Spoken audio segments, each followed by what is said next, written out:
Good morning, good evening, good afternoon, wherever that you are, wherever you may be. Thank you very much for making us a part of your day. I am Brad Franklin. I am the Digital Media Relations Manager here in Chesterfield. I'm very glad to tell you that Chesterfield Behind the Mic is on the air once again. It is the start of a new year. We're going to be rolling out our annual sort of Board of Supervisors podcast where we talk to the various members of the Board of Supervisors. We talk a little bit about sort of their districts and that kind of thing. And I thought this year maybe what we would do is something a little bit different where what if we kind of talked about that entire operation a little bit more in depth. And I'm very glad to have Susan Wilson, who is the clerk to the board, with me today. First off, Susan, welcome to the podcast. How are you? Thank you. I'm very well. Thanks for asking. We are, obviously, you guys don't know this at home, but Susan's been a master gardener protege, so to speak, for the last year or so. Could talk to you about that, but instead, we're going to focus on something that you're probably, maybe you're more happier to talk about the gardening thing. I don't know, but you probably have a much deeper kind of feel at this point, even after your time there with what you do with the board. I always like to start with an intro, though. I'm a very big fan of giving people a chance to sort of hear more from the person that they're going to hear from. So can you tell the folks a little bit about yourself and what brought you to Chesterfield County and what were the kind of steps that you took before becoming clerk to the board? Sure. So I am a lifelong resident of Chesterfield County. Okay. Married my high school sweetheart. Oh. I have 2 adult children. And back many years ago, when my oldest was only 3, Okay. I was in a career that wasn't conducive to having a young family. Right. I started looking for a better work-life balance. Yeah, right. And on the recommendation of a friend, I explored a job opening in the county attorney's office. Okay. And in 2000, I joined the county attorney's office as a legal assistant. I was eventually promoted to a paralegal, and I had a very rewarding 19 years with the county attorney's office where I assisted with many things, including child and adult protective services cases. Right. I helped draft ordinances. I maintained the county code. Okay. And drafted contracts and so many more things that I did there. And in 2019, an opportunity arose for me to join the clerk's office. Okay.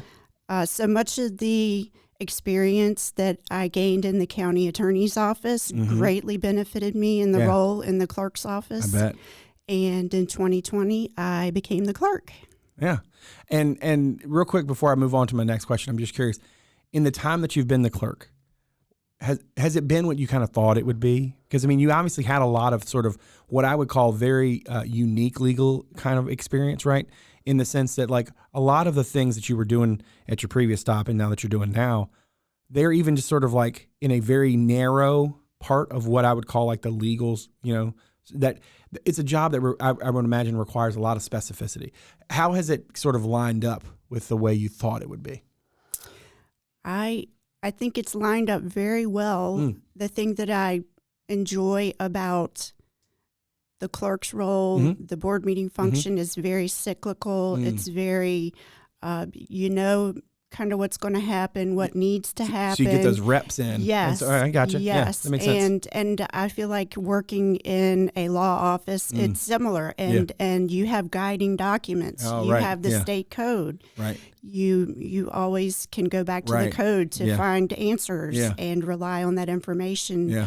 And I feel like working in the clerk's office is similar. You know, you have your guiding documents, your charter, Freedom of Information Act, things that help you day to day to do that role. Yeah, gotcha. Now, I would guess a lot of people sort of understand or know what the Board of Supervisors is, who the Board of Supervisors are. For those of you who might not, they are the 5 elected leaders who represent each of the 5 magisterial districts in the county. Now, even if you knew that, you maybe know who they are, you're probably less familiar, though, with the things around the board and how board meetings happen, how the work actually gets done. And so that's one of the reasons why we wanted to have Susan here today, kind of to talk about that a little bit more in depth. Before we dive deeper into those ins and outs, though, let's walk through the process. And let's start here. What does the clerk to the board do? And why do you feel like that is such an integral role? How would you sort of describe the role that you play in this whole, entire operation, so to speak? So the primary role of any municipal clerk is to record all the proceedings of their board, their council, which we know as the meeting minutes. Right. The minutes document all the actions taken by the board. Right. And I maintain the board's document repository where all the board's minutes are stored. Okay. Other documents that are included in the repository are agendas, the agenda packets, Right. And the minutes. They're all kept there Right. in the repository. And if you wanted to go back, if you're a history buff and you wanted to go back, there's minutes all the way back from the very first meeting. They're in a very scripty handwriting. They're fascinating to look at, fascinating to read. So they are in the document repository. That's interesting. So all the way from the very beginning to the present, those documents are in that repository. Interesting. So my role ensures everyone has access to the most accurate and up-to-date version of documents. That helps to minimize confusion and any potential discrepancies. It's the go-to source for what the board has done, the actions they've taken. Yeah. And I can also imagine too that you say those words, right? And if you're somebody who's listening to this, if you're watching this on the YouTube version, you're hearing that. And I think I can't kind of describe though the volume of stuff that is included in all this. It's not just like, hey, here's, you think about like you turn in a paper in school or whatever. It's not just like, oh, it's 2 pages. Oh, it's 20 pages. I mean, you're talking about a voluminous amount of information. There are probably a lot of things that can fill in the blank for this question I'm going to ask, but I want to kind of start sort of zeroing in on the work. And let's walk through the process like this. Let's say we're leading into a meeting. Can you take us through the various pieces of the puzzle that you're helping to put together and how that process works for making it so that one of these, a meeting can even happen, and that, that volume of information that has to pass through the board that is then, passed on. When we're leading into a meeting, take me through what that looks like from your end. Sure. Well, agenda planning does go on year-round. We have a lot of items, topics that come up annually with some frequency, so we're always keeping those on the radar for future meetings. So we're always looking ahead. We're tracking things that need to come to the board for action. Once those items become ready, they are placed on an upcoming agenda and supporting documents where they're called for. And the county does utilize an online agenda and meeting management system that's accessible by Dr. Casey and staff. We can add agenda items, upload attachments. And then the county administrator and staff will meet to review all the documents, action items that people have been adding into the system. And we'll fine-tune the agenda. Those weeks, those days leading into a meeting, do they go by fast? Are they long? How? Because I can imagine, because you mentioned cyclical, right? And part of the process we're talking about here is, we're saying leading into a meeting, but the reality is like you just finished a meeting, which we'll get to in a few minutes. But I can imagine that like you're always in multiple meetings at any time, right? You're in the one you're about to have, you're in the one that you just finished, you got one on the other side.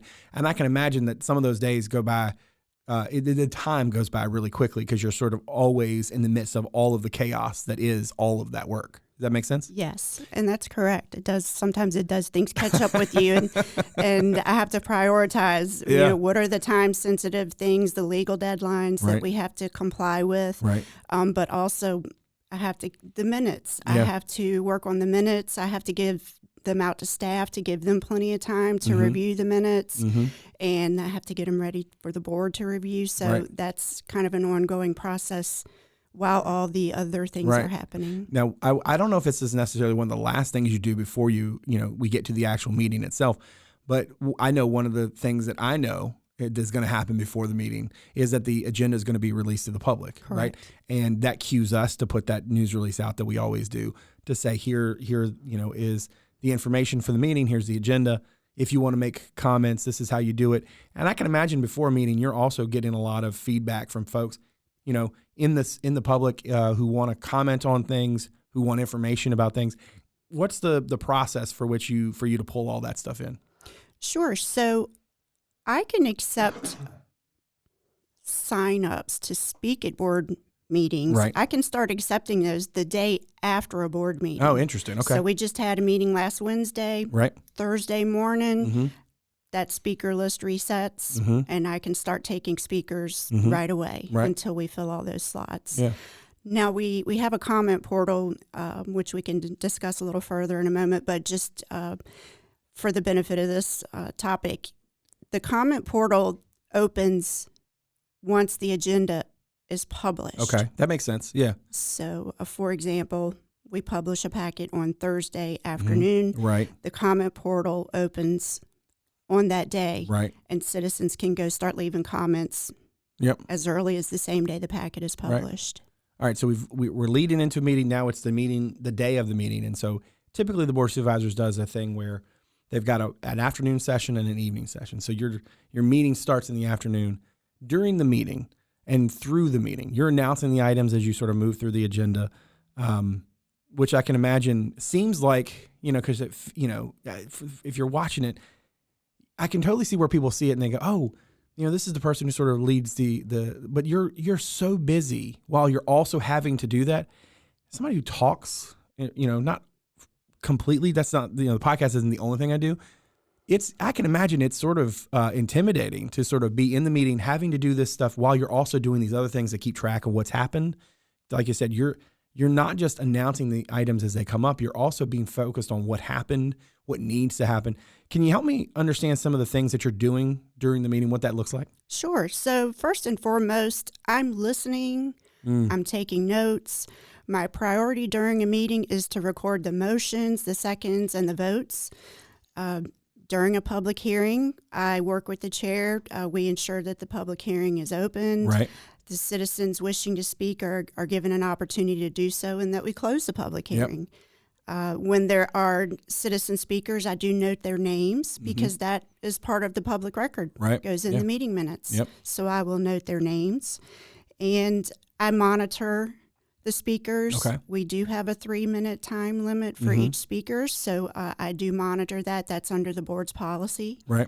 And real quick on that. So what would you say because I think that's one of those things that's like, it makes sense to a lot of us who are involved in it, but I can see folks from the public who think, well, why do I only get 3 minutes?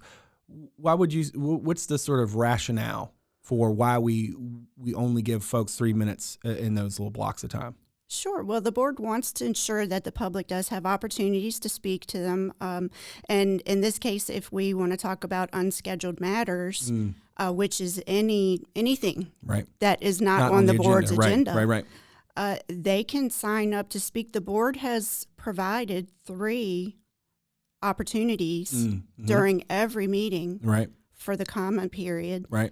We can sign up 5 speakers per comment period, so we can have a total of 15 speakers throughout a whole board meeting to sign up to speak on unscheduled matters. That ensures that we do have the time to give everybody, 3 minutes to come up and give their remarks and leaves room for other people to do so as well. So it's that balance, I guess, then, right? So you can't just have an open-ended, you can just talk until whenever, because we want to make sure it's fair and we give everybody that sort of same opportunity, to your point. Correct. As you move through the meeting. All right, so let's say the meeting has happened. You've announced all the things. You've done a great job. You've managed to take all the notes. Now the meeting is ended, right? So now it's the next day. That meeting's adjourned. Everybody went home. You're going to get to the office the next morning. What kinds of things are you doing to sort of put a bow on that previous meeting? And how soon do you start on the next one if you haven't already? Sure. So there is a passing of the baton, so to say. Oh, that's cool. It occurs between the previous meeting and the upcoming meeting. Okay. The board has most likely approved minutes at their meeting, so I upload those minutes to the board's document repository for the public. Right. I'll share those minutes with staff. Okay. They use them to complete their tasks. Planning comes to mind. They rely heavily on the board minutes to button up their tasks. That makes sense. Yeah. So they like to use the minutes. I will look at the public hearings that the board set, and I will start drafting legal notices for those to be advertised in the newspaper. Oh, that's right, because you also are, that makes total sense. And I'm also monitoring the upcoming agenda to make sure that the public hearings that got set are now appearing on the next agenda. It just sounds like you live in total chaos, Susan. I'm not going to lie. You just live in total chaos. It probably does sound that way, but it all works. It all works. It comes together. And sometimes staff needs a certified copy of the minutes. Oh, right. Yeah, that makes sense. If there's some action where an outside agency is relying on an official word from the clerk saying, yes, the board did this. Yeah, they took this action, right. That I will sense. go ahead and get those minutes out to staff so they can continue what they need to do. A lot of times the board will adjourn to other meetings besides just their next regularly scheduled meeting. Mm-hmm. I make sure that those meetings get put on the county calendar so the public is informed of where they'll be. Yeah. And in terms of, I feel like this next question is sort of, it's almost like too open-ended, but I'm going to ask it anyway. What do you think you want people to know about the process of getting involved in public meeting like this, in public, these sort of this public work? And what are your hopes in terms of maybe their takeaways from a conversation like this? Like, what do we want people to sort of take away from, in terms of like knowing how this works and what their role could be in it? Sure. Well, the board welcomes public participation at board meetings. I'm happy to facilitate that with any citizens. We just discussed the citizen comment period on unscheduled matter. Right. Anyone wishing to speak on an unscheduled matter, as I said earlier, they can start signing up the day after a board meeting and get on the next meeting agenda. They can email me, they can call me. Mm-hmm. I will get them signed up. Right. Now, I want to make a distinction between the comment period for unscheduled matters and then zoning cases and public hearings. Oh, right. That's good. Yeah. So for zoning cases and public hearings, the chairman will open the public hearing. Mm-hmm. There's no sign up for that. Citizens just come forward to the podium and they give their remarks within their 3 minutes. So there's no need to reach out to sign up for those. If you see a zoning case or another public hearing on the agenda that you want to speak to, please just come forward and we'll be ready. Right. Now, the board recognizes that not everyone is able to attend a meeting in person. Oh, that's a good point, yeah. And for that reason, it created a public comment portal for citizens to leave their comments on unscheduled matters, zoning cases, or public hearings. Mm-hmm. There's also a voicemail box where citizens may leave their comments. Mm-hmm. Now, those I do summarize. Okay. So just if you don't mind me summarizing your comments, that's the place to leave your comment. Right. But if you would prefer that your message go verbatim to the board, you'll want to use the comment portal. Gotcha. Okay. Those go straight to the board as they were written. Right. I'll get you out of here on this one. I want to tell people how to sort of get more information and where to go, because it seems like to me there's a lot of opportunities for folks to be involved in this process, to talk to issues, to talk to their supervisor, which obviously is not something that is only around meetings. There's obviously a lot of time for that. How should folks get started if they want to ask questions or if they have feedback they want to share with the board or with their supervisor? Sure. Well, the board has a web page that answers most questions. Mm-hmm. And if you go to Chesterfield.gov, you can type in Board of Supervisors in the search bar. If you scroll down just a little bit to a heading that says Pages, the first result should take you to the board's main page. Okay. From there, you can get information about board meetings, including the 2025 meeting schedule. Okay. The board's rules of procedure are there. The comment portal is there. Again, just with a reminder that it doesn't open until after the packet is published. Right. So if you go there in an off time, it may not be open. Right. You can also access videos of meetings, agendas, packets, and minutes from previous meetings. Yeah. And if you need a more robust way to search the board's documents, you can access the meeting archives, it's the same document repository that I use to do research and answer questions. Good deal. So if anybody has any questions, they can reach out to me directly by email or phone number. Mm-hmm. And my email is wilsonsu at Chesterfield.gov. My phone number is 804-748-1200. Susan, you just took a great deal of chaos and did an excellent job of walking us through it. I can't imagine what it's like to sort of have to synthesize as much as you're synthesizing and doing in this process, especially during the meetings. But I very much appreciate your time today. Very much appreciate you coming on and talking to us a little about, how this whole thing works and giving people more information about it. So thank you very much. Thank you for having me. All right. Make sure you check us out on social media. On Twitter, it's at Chesterfield VA, and on Instagram, it's Chesterfield Virginia, all one word. And on Facebook, you can check out our podcast page. Just search Chesterfield Behind the Mic. Now, make sure to follow or subscribe to the podcast on Apple Podcasts, Spotify, Google Podcasts, Overcast, or wherever it is that you get your shows. If you're so inclined to give us a rating or review, we greatly appreciate it. As always, a video version of our show is available on our YouTube channel as well as on our website at Chesterfield.gov/podcast. That's also where you can submit feedback anytime. You can make some suggestions, or you can just reach out to us. You can watch the show on WCCT Thursday through Sunday at 7. On the weekends at noon, that is Comcast Channel 98, Verizon Channel 20. Lastly, check out Chesterfield.gov/connect with us to find out a number of other ways to connect with Chesterfield County. My thanks to my director, Martin Stith, my executive producer, Teresa, Bonifas, and all the good folks from Constituent Media Services for all they do. And my thanks to you for doing this today. So from all of us here in Chesterfield, thanks again for making us a part of your day. We'll see you again real soon. Take good care.